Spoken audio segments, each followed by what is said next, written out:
Welcome back to the Shine Within podcast. I have Rhona Bicette. She is a dedicated mindset coach for women, renowned for her transformative approach to personal development. With a passion for empowering women, Rhona provides expert guidance and practical tools designed to cultivate positive mindsets and foster self-empowerment. Her coaching style is tailored to support women in their unique journeys, helping them to overcome challenges and unlock their full potential. Rhona's commitment to her clients' growth and of her ability to inspire change make her a sought after coach in the realm of women's personal development. Thank you so much, Rhona, for joining me today.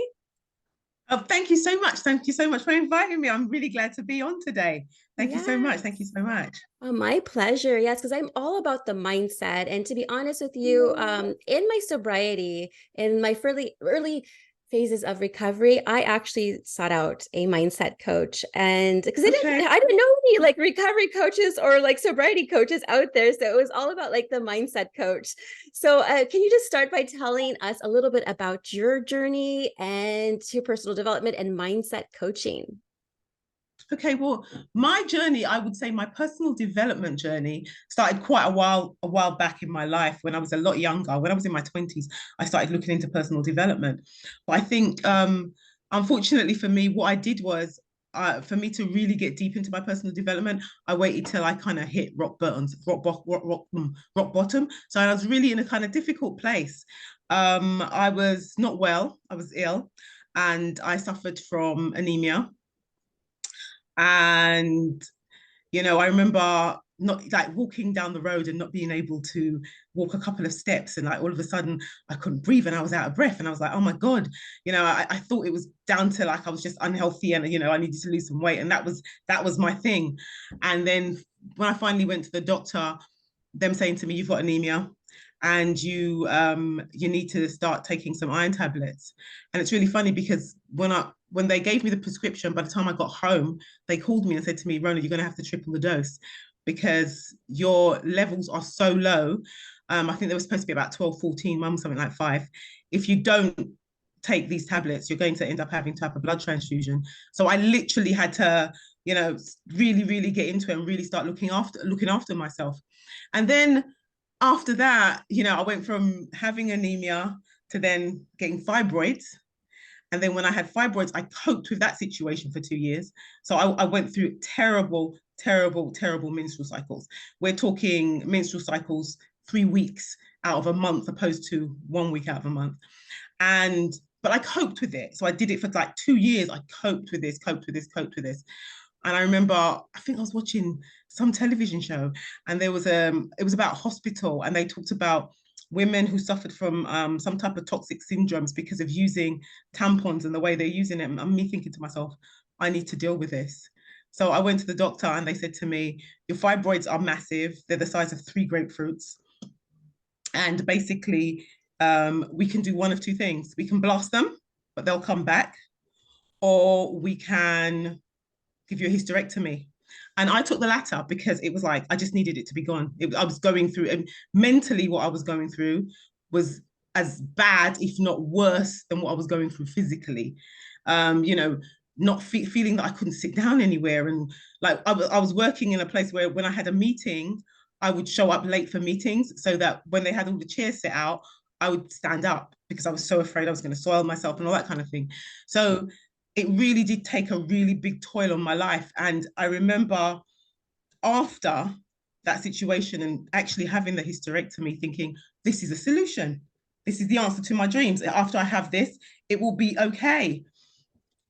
It was absolutely not, because I had the hysterectomy, and then all of a sudden it was like, oh my God, I'm not going to be, I made the idea that I was going to be able to have the hysterectomy and not have children. It was a planned thing.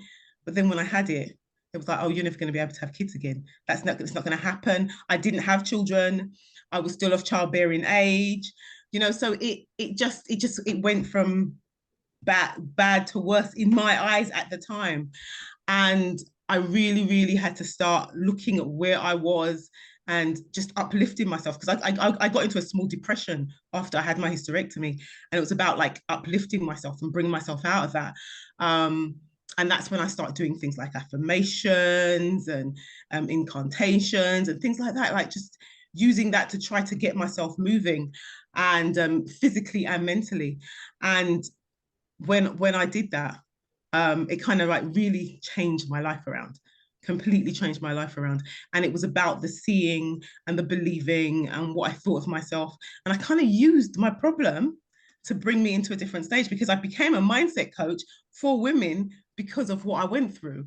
I wouldn't have the kind of go in me to do what I'm doing if I hadn't gone through what I went through. So I kind of have used my adversity to take me to another step, which is kind of what I do with women I work with. The clients I work with, I talk to them about what they've been through, and let's see if that can be something, instead of making it be like it's like it's something that's negative that's happened to you. Use it as a positive and make it your focus.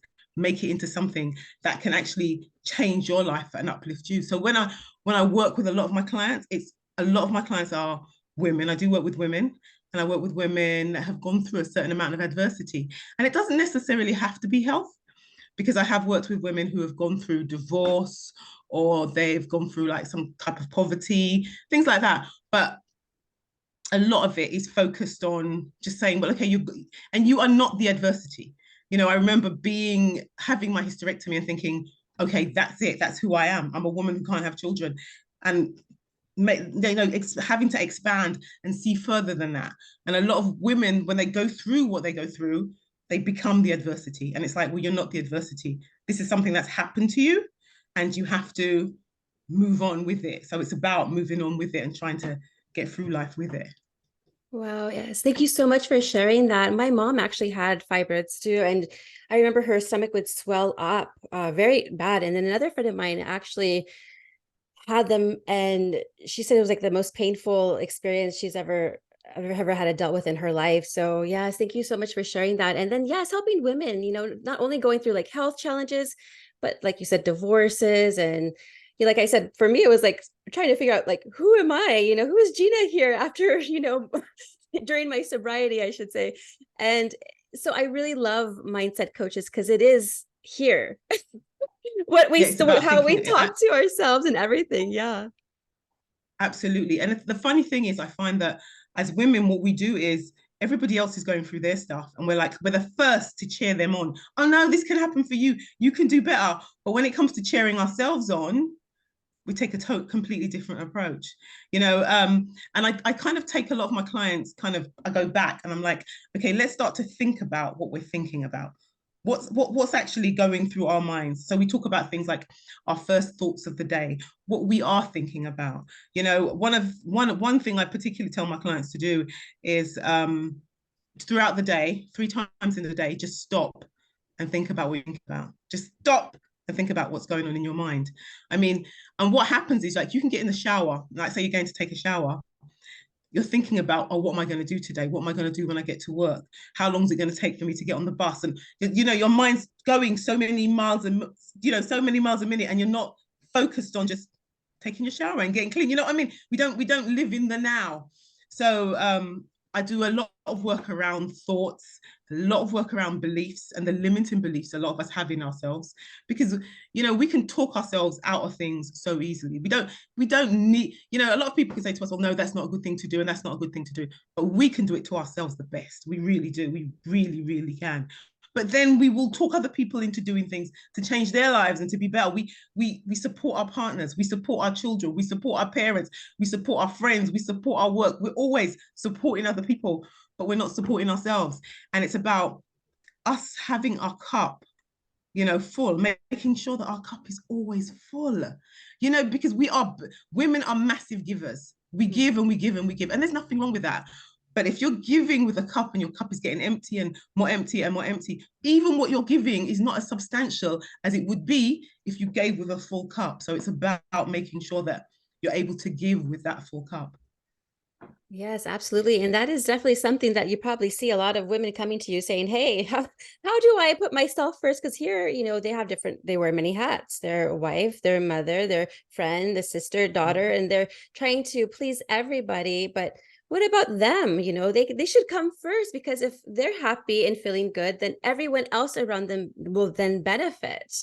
Are there any other common challenges you see women coming to you for? Well, mostly those are the challenges I deal with. Women that come to me deal with those particular challenges, but it's about, I mean, their lives and actually structuring their lives. Some of them are so like they've got absolutely no idea where they're going.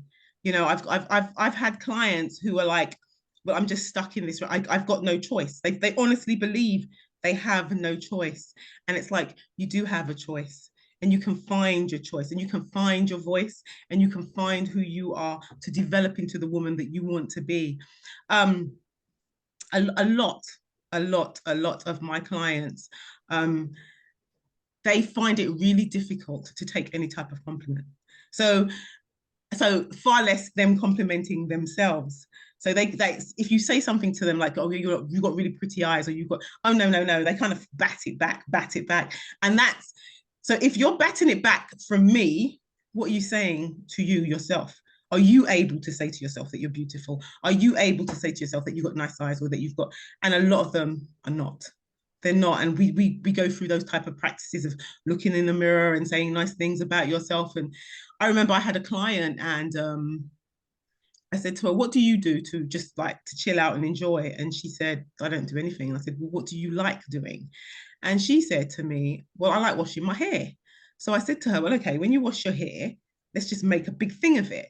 So you like have scented candles around, and maybe you run a bath while you're doing it, or something just to make you feel better about yourself. Because I think a lot of the times we're so busy doing for other people, we don't do anything to make us feel better about ourselves. And I think Yes. that's a really big thing.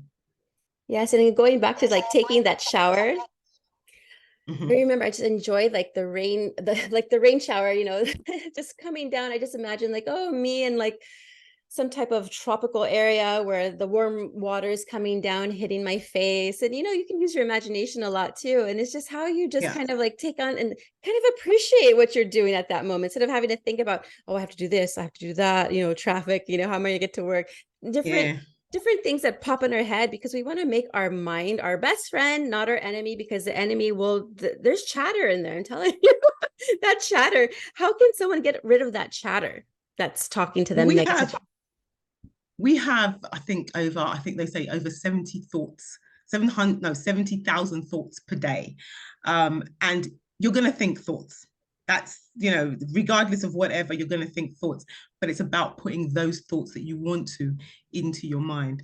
As I said, I talk about things like thinking about what you're thinking about. So first of all, being a bit aware of your own thoughts. So starting to get that awareness. So, stopping 3 times a day and thinking about, okay, what am I thinking about today? But also, I think we get a lot of negative thoughts coming to us. And I talk about different approaches that you can use to try to deal with some of your negative thoughts. And one of the approaches I talk about is basically a mentor of mine said, he says something like, thanks for sharing. So the thought comes and you say, okay, well, thank you for that. Rhona, you can't do this because you're not strong enough to do it. Well, okay, thank you for that. But I'm doing it anyway.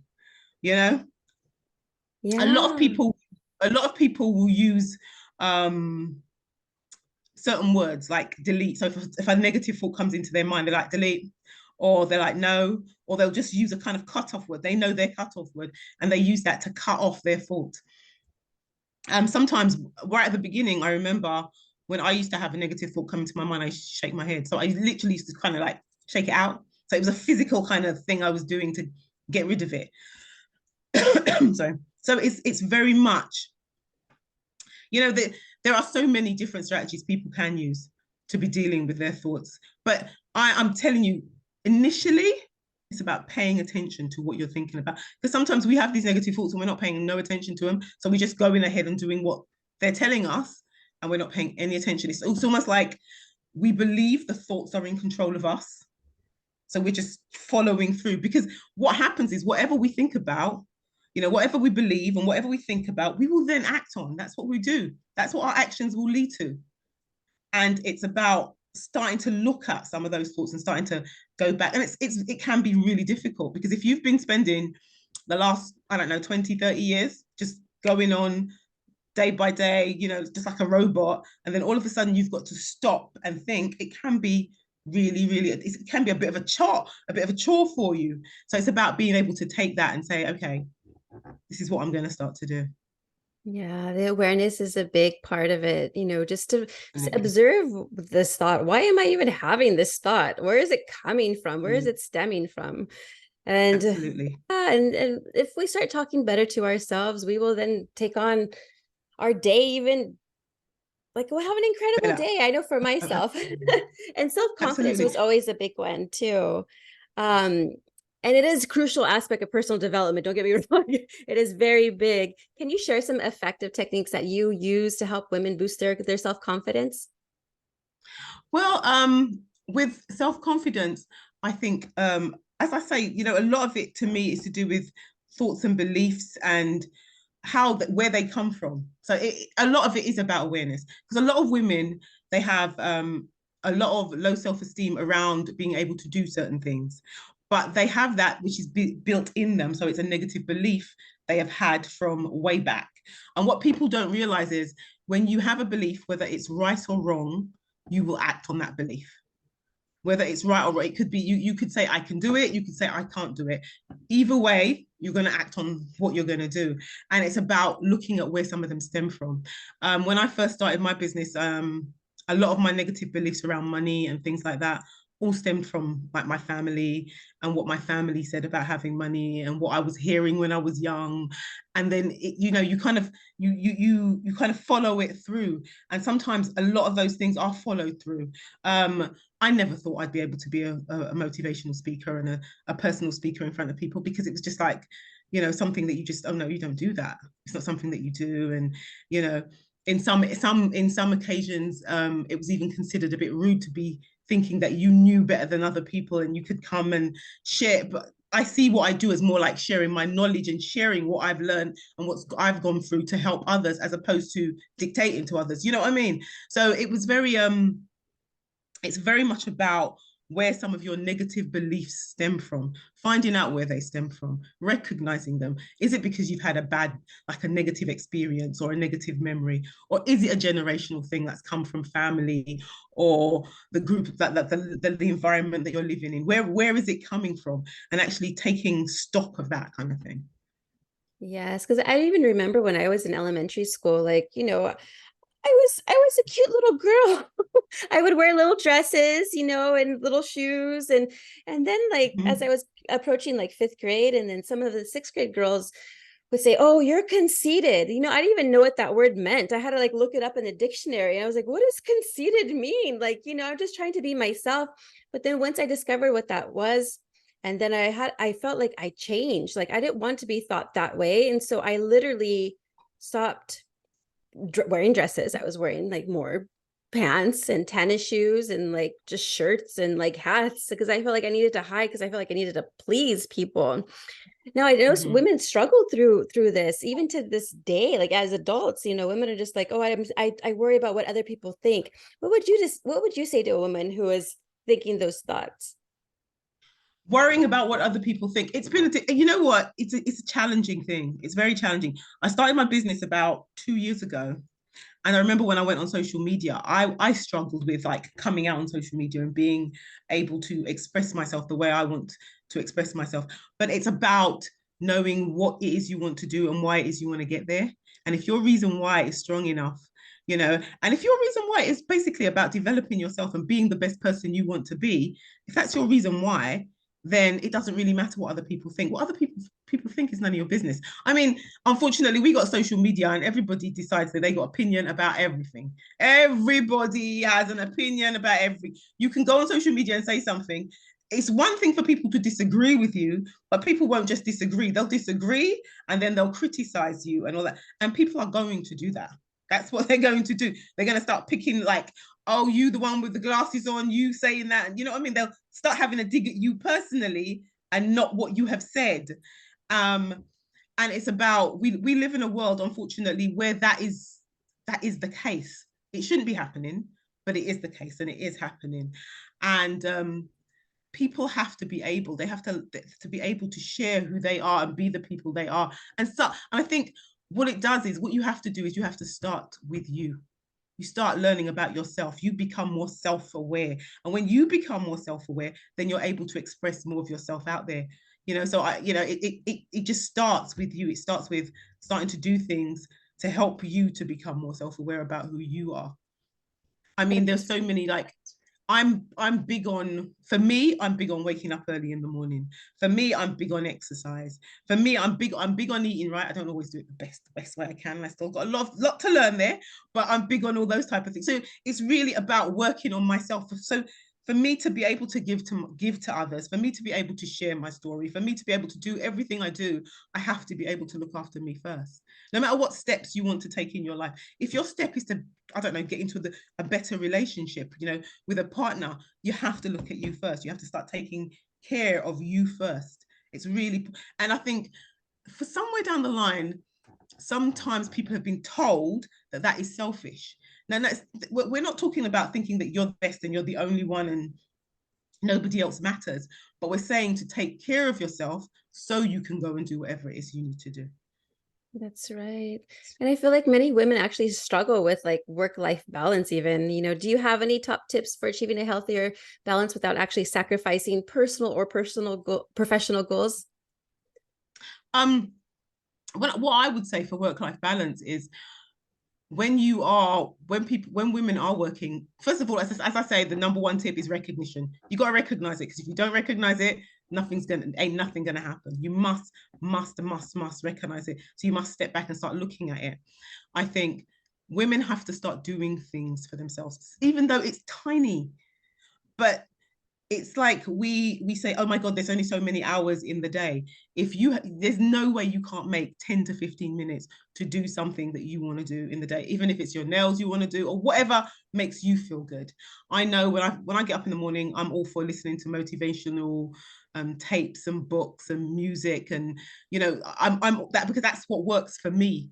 But it's about doing things that work for you. I've got a friend, she every time she gets up every morning, rain, shine, doesn't matter what it is, she's going for a run. Now, I can't do that. That's not going to work for me, but it works for her. It makes her feel good. That's what works. So it's about finding what works for you. And it's always about, and it goes right back to that know thyself. Know who you are. Once you're totally aware with who you are and what works for you and what is better for you, then, and spending, and I know a lot of people say, well, I don't have the time. Spending 5 minutes a day, and you can extend that. Before you know it, when you start doing these things, the 5 minutes can change to 10 minutes, and it doesn't infringe on other things that you have to do. It doesn't, because all of a sudden, because it's benefiting you and you're able to do other things better because you're doing that. Yes, I always make sure I have my morning routine, and my morning routine can vary. Sometimes I will work out like extensively, like hardcore, and then some other days I wake up, I'm like, I don't feel like doing that, so I'll just stretch instead. And like yourself, I also enjoy listening to podcasts when I'm getting ready, something that's uplifting and motivating me. And I just make sure to eat a healthy. For me, I can't really eat too much in the morning time. My hunger is more at night, which is I'm trying to change that, but I tend to get a little bit hungry at night, more at nighttime than morning. But at least I'll just like nourish myself with like a protein shake or something good. So little practices about something that brings you joy. Just do them in the morning. It doesn't have to Absolutely. be like an hour routine. It could be like 5 minutes. No. Whatever you Yeah, feel like it works out absolutely. for you. Absolutely. And as you talk about routines, as much as having a morning routine is fantastic, having a nighttime routine is just as important, because I think another thing is we don't switch off. So we're always on our phones and we're always on our laptops and we're always on some type of mechanics late at night. And it is said that the melatonin hormone, which helps you sleep, does not work once you have a phone in your hand just before you fall asleep.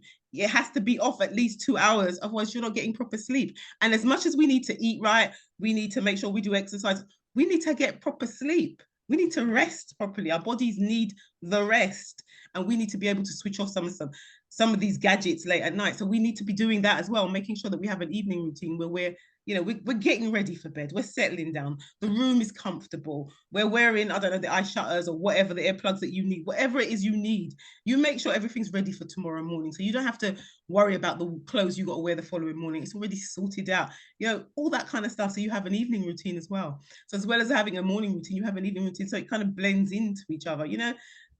Those things are really, really important, and they're really small. They're not big things. One of the things I do first thing in the morning, I think is really, it's such an easy thing to do, but it makes so much of a difference, is literally making my bed first thing in the morning. Because when you make your bed first thing in the morning, it's like you've done something. So when you go to do something else, I've got the hoovering to do, but you just made your bed. Look how great your bed is. You feel better about it. Like, oh yeah, this is going to be an easy. It's going to be a breeze. I've done this, so I'll be able to do that. So it's about like taking those, doing some. Sometimes it's so small. It's not even massive. It's so small. It is. Yeah, I love that. Yeah, making the bed is very important. Like for me too, it's like first thing, make the bed, because it does bring the ambiance a little bit nicer in your bedroom as you're getting ready for your day. Now, Yeah. could you share a success story from your coaching practice where mindset shifts led to actually significant changes in one of your clients' life? Well, I had a client. She came to me. She had a business, and she wanted to like get over procrastination. She was like, okay, I'm really procrastinating. I'm not doing what I'm supposed to be doing. And I need to like basically move on, because procrastination isn't always about, it's about not doing what you're supposed to be doing, but it's not about not doing, because you could do a whole lot of stuff but still be procrastinating, because people can keep themselves busy doing nothing that they need to be doing. Yeah. So she came to me, and we did a lot of one-to-one work.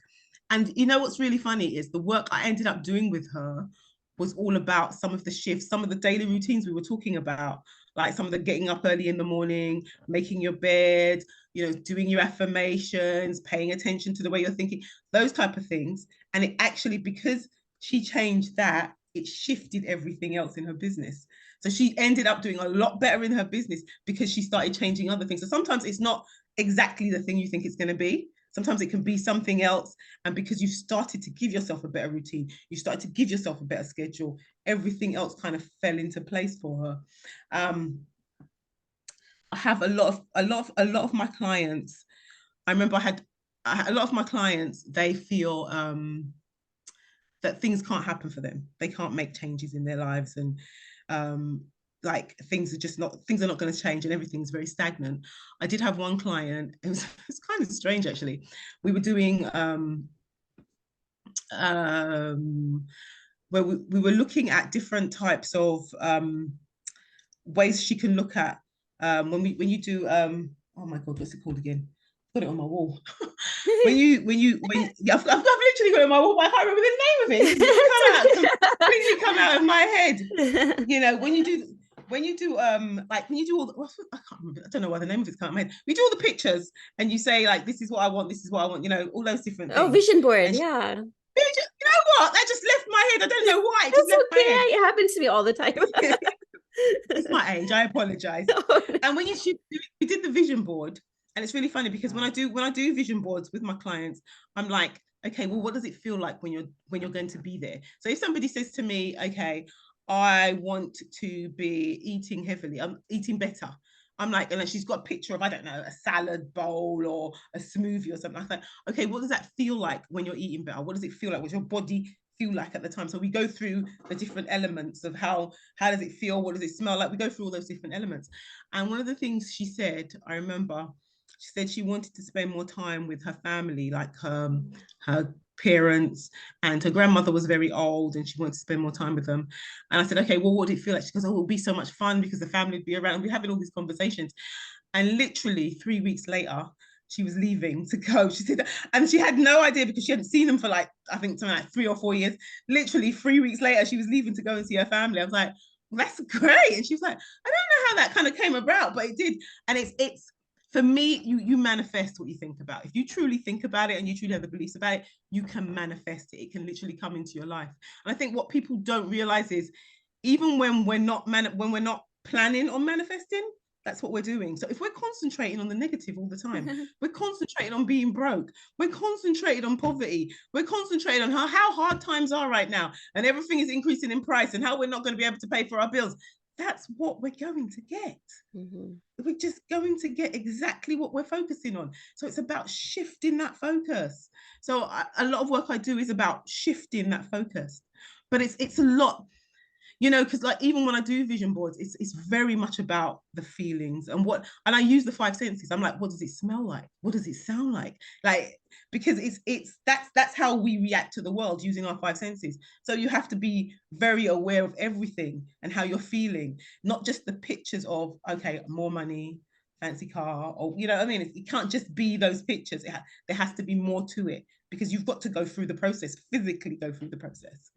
Yes, and it reminds me, like, even like imagining your higher self, how does she look like? How does she smell? What is she eating? What is she doing? What is Yeah, what is her routine? And imagining and exactly. envisioning that is so important. And I love the imagination, because you can literally create anything with your You imagination. That's can. yeah. Absolutely, absolutely. You don't, you know, they say the saying is you have to see it to believe it. No, you have to believe it and then you'll see it. Then you'll see it come Yes. into fruition once you believe it. And I think a lot of our beliefs, because they are limiting and they are holding us back, and that's what we're believing, that's what's coming, that's what we're seeing. So if Mhm. we've got these limiting beliefs thinking that we don't have, that's what we're seeing. So it's about, well, believing that, yeah, you can be that person, you can look that way, you can be doing that, you can become the public speaker, you can become whatever you want to become. Yeah, and it's about believing that. And when you truly believe it, that's when you step into it. That's And right. I think, and we are evolving people. Like I think of COVID. The woman that stepped into COVID back in 2020 is not the woman that you see sitting in front of you now. It's because we change and we evolve all the time, and that's what we do. The reason I mentioned COVID, because COVID was like I really I didn't have a good time during COVID. Being locked up in my house and not being able to go out, and the whole mask thing, it was a bit of a hysteria in this country. It was really like big hysteria, and I can imagine like what it was like for you over there. So it was I know it was no better, but it's like I remember during COVID, because I was watching the news quite a bit because of what they were saying, and so many people dying and blah blah blah blah. I remember having to literally switch off and say, Mm. listen, I can't be listening to this stuff anymore. It's just too depressing. It was getting me too down. I was being, I remember having a dream, and in the dream, I was standing in a bus stop and a woman sneezed and I felt her breath on my neck. And in the middle of the night, I woke up to go to the bathroom. And after I went to the bathroom, I took a wet rag and rubbed it on the back of my neck. And then I was like, Rhona, you were dreaming. And I was like, I need to switch this stuff off. It's playing with my mind too much. I need to switch this stuff off. And that was my answer. I was like, nope, I'm not watching the news. I don't want to know. It's too negative and it's not doing me any good. This is not good for me. Yeah, they said keys to somebody's success and happiness is one practice is to go ahead and just unplug, turn off the Yeah, TV. completely. Especially the Completely. In news, the especially the news. so it's just Yeah. negative. It's pure negativity. There's nothing, there's nothing positive. It's just pure negativity. I'm not saying people should not know what's going on in the world. Obviously, we have to know what's going on. But it's like, seriously, you can just become depressed just from watching the news. Yeah. Yeah. You can, because it's just and especially because they share it at nighttime too, like right before you go to bed. So if you're literally like watching the news before you And sleep and turn it off. that's what's working in your subconscious. That's what's going in your subconscious, and you're continuing it over and over again. And Exactly. yeah, and I also, like I when I work with my clients, it's also about commitments they make to themselves, Hmm. because I find that we make commitments to ourselves, but we break them all the time. So, like we make a commitment to ourselves and we say, I don't know, like we're coming Yeah. up to New Year. Okay. So we make a commitment, New Year's resolution. I'm going to go to the gym for the next 6 months, at least 4 times a week. And then we do that 3 months down the line, and then we break it and we say, oh no, I can't be bothered. This is too much. I'm not doing it anymore. And then we get another commitment we make to ourselves and we break it. Like we're going to learn a language, and then we break that. And what we don't realize is every time we break a commitment to ourselves, it goes into our subconscious and we hold it. So every time we try to do something new, we create a situation. We've got that in our subconscious. But you don't stay committed to yourself, Rhona. You never do. You always break it. So you're not going to do this one. You didn't do the last one. So and that's what we hold. And then we end up in a vicious cycle. And it becomes how do we break that cycle? And for me, I found how I broke the cycle. And I don't get me wrong, I'm still working on it. But how I broke the cycle was I committed to doing something I really enjoyed. And then when I achieved it, I tried to use that strategy with the next thing I committed to do. Because otherwise I will go back. It's easy to go back to what I'm holding in my subconscious. So I did something I really enjoyed, stayed committed to it for over a year. And then when I achieved it, I was like, okay, this is, and so when I come back and go, oh, but you don't usually stick to this. Oh, no, but I did that. I stuck to that. I did stick to that, so I can stick to this. And that's kind of how I broke it for me. And it's not an easy thing to do, because if you've been breaking your commitments for the last 20 years, you're going to break. It's almost like automatic. Yes, and just changing, like do things that make you uncomfortable in ways that will provide growth as you evolve. Absolutely. And it's Absolutely. okay. Just something that you're like, what, I don't think I could ever do. Like, I would have not have thought of it. I was going to have a podcast. Like, if you were to tell me this, like last year, exactly this time, no way. I was just exploring podcasts. I was just guesting on podcasts. I was never thinking like, oh, I'm going to go ahead and have a podcast. And so you'd be surprised of what you can do as a human being with a spirit that's just waiting to shine and just be like, you know what? I'm Yeah. ready to, Shining, yeah, shining your shine. light is so important. It's so important. It's Exactly. Now it's so for, important. yeah. And it's so important to understand that we are constantly evolving. So it's not got to be, it doesn't have to be the same in the next 3 years. It doesn't have to be the same in the next 5 years. It's an evolution. It's like getting better and getting better and getting better and getting better. Yeah, it's exciting. You are actually the creator of your own story. You're the actor, you're the writer, the director, and you are creating it. So just make sure that you bring in positivity inside your mind with turning off the news, first off, surround yourself with people and individuals who are actually going to be uplifting you and not putting you down. The friends that are still saying, Absolutely. why are you doing that? Or questioning, like, or the naysayers, they call them, those people don't need to be in your life. You can easily just, have them dissolve out of your life. Yeah, and you also, I mean, for some people, because like some of my clients, they say, like the people I have around me are negative, and some of them are their partners, some of them are, I don't know, mothers and fathers, and some, yeah, it's like, well, what do I do? And I'm like, all you do is you just either see them less, or your conversations around what you're doing is not around you don't have those conversations with them. So you have all the other conversations with them, but you don't have those conversations with them. And be very aware of the conversations you're having, because I think sometimes we can end up in conversations that have nothing to do with us, but when people are getting into their toxicity and they're having their negative conversations, we're sitting listening to that is affecting us. It's having an effect on us, and we have to be aware of these things. We have to be aware of all the things that are affecting us. And if we're in, you've been hanging out with, I don't know, a certain set of friends for a while, and all they ever do is complain about men or complain about money or complain about, and this is not where you are at and where you want to be, then you just got to move away from it. You've got to leave it alone. And some people, they're like, oh, well, what's happened to you? What's wrong with you? You're so unsociable. No, no, no. I've got a few things I need to focus on right now. You just don't have the conversations with them. Because when you have the conversations with them, then you feel that you have to explain yourself and tell them why and all of that. Don't have the Yeah. conversations. Yeah, exactly. I love that. Now, for someone who's just starting on their personal development journey, would be your top advice to them? Somebody who's just starting. Yeah. For me, I would say start to figure out who you are. Start to look at yourself and start to find out who you are, in the world you live in. And I would literally break it down to all different types of things.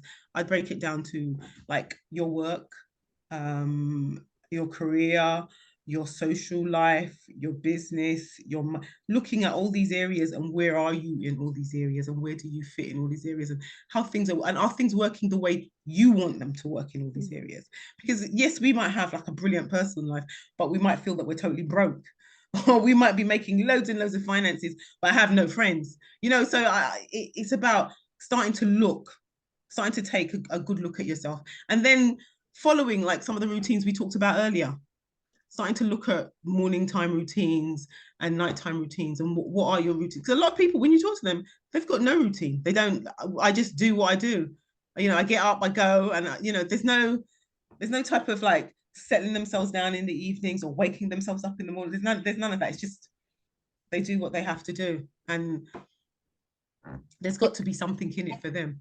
Yeah, it's Has like to we're be. robots or something. We're conditioned, we're Yeah, conditioned to be a certain we're all on way. autopilot. Yeah, on autopilot. Absolutely. Wake up, be in traffic to go to work, do our job, have lunch, come home, traffic, like come to the family, eat dinner, go to bed. It's like, no, there's just so much more than to that, than in life, than to just have this boring routine of every Yeah, day. absolutely. Absolutely. Absolutely. Yeah. And so finally, how can listeners connect with you for coaching or even, access your resources on personal development and Oh, mindset wow. coaching? I've got quite a few social media outlets. I'm on Facebook, Self-Help Hub for Women, 40 and beyond. I'm on Instagram, Self-Help Hub at Self-Help Hub for Women. I'm on LinkedIn, Self-Help Hub for Women, for the number four. My website is the self-help hub for women.co.uk. So they're all pretty much the same thing. They pretty much say the self-help hub for women. So that's pretty much me. I've got a YouTube channel as well, the self-help hub for women / personal development. So yeah, pretty much that. I will send you my details so you can probably put Oh it in the yeah, I will have those in the show notes then for sure. Absolutely. yeah, Yeah. absolutely. And any last thoughts or anything else you'd like to share?